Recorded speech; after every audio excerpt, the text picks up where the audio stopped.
5ই August পরবর্তী অন্তর্বর্তী সরকারে আমাদের বহুদলীয় গণতন্ত্রের প্রবক্তা, মহান স্বাধীনতার ঘোষক শহীদ রাষ্ট্রপতি জিয়াউর রহমানের রক্তদান সংগঠন বাংলাদেশ জাতীয়তাবাদী দল রাজবাড়ী জেলা বিএনপি আয়োজিত আজকে আমাদের আগামীর ভবিষ্যৎ, আগামীর বাংলাদেশ পার্টির ভারপ্রাপ্ত চেয়ারম্যান জনাব তারেক রহমান সাহেব এবং গণতন্ত্র, স্বাধীনতা, সার্বভৌমত্বের মূর্ত প্রতীক আমাদের প্রিয় নেত্রী, দেশনেত্রী বেগম খালেদা জিয়া এবং বাংলাদেশের সবচেয়ে জনপ্রিয় দল,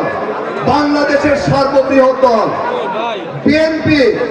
অকুণ্ঠ সমর্থনের মধ্য দিয়ে যে অন্তর্বর্তী সরকার পরিচালিত হচ্ছে, সেই অন্তর্বর্তী সরকারকে একটা কমপ্লিটলি রোড ম্যাপের সুস্পষ্ট ঘোষণার দাবিতে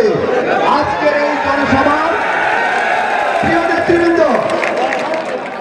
আমাদের প্রিয় নেতা, আমাদের আগামীর ভবিষ্যৎ, আগামীর বাংলাদেশ 5ই আগস্ট জুলাই অভ্যুত্থান হিসাবে ছাত্র জনতার অভ্যুত্থানের মাস্টার মাইন্ড, যিনি 18 ঘন্টা লন্ডনে বসেও এই খুনি ফ্যাসিস্ট হাসিনাকে বিতাড়িত করার জন্য উনি রাত দিন কাজ করেছে, আমাদের সেই প্রিয় নেতা। আপনারা জানেন যে এদেশের মানুষের ভোটের অধিকার আদায়ের জন্য, গণতন্ত্র পুনরুদ্ধারের জন্য যে 17 বছর লড়াই সংগ্রামের মধ্য দিয়ে যে নতুন করে বাংলাদেশ হয়েছে, আমরা সেই অন্তর্বর্তী সরকারকে আমরা সুস্পষ্ট সারা বাংলাদেশের মতো রাজবাড়ী জেলার জাতীয়তাবাদী এবং শক্তি এবং জনগণ আপনাদেরকে এটাই বলতে চায়,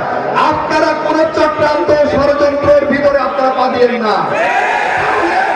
এদেশের জনগণ কিন্তু আপনাকে মাফ করবে না, কারণ আপনারা জানেন যে এদেশের জনগণের এবং ছাত্র জনতার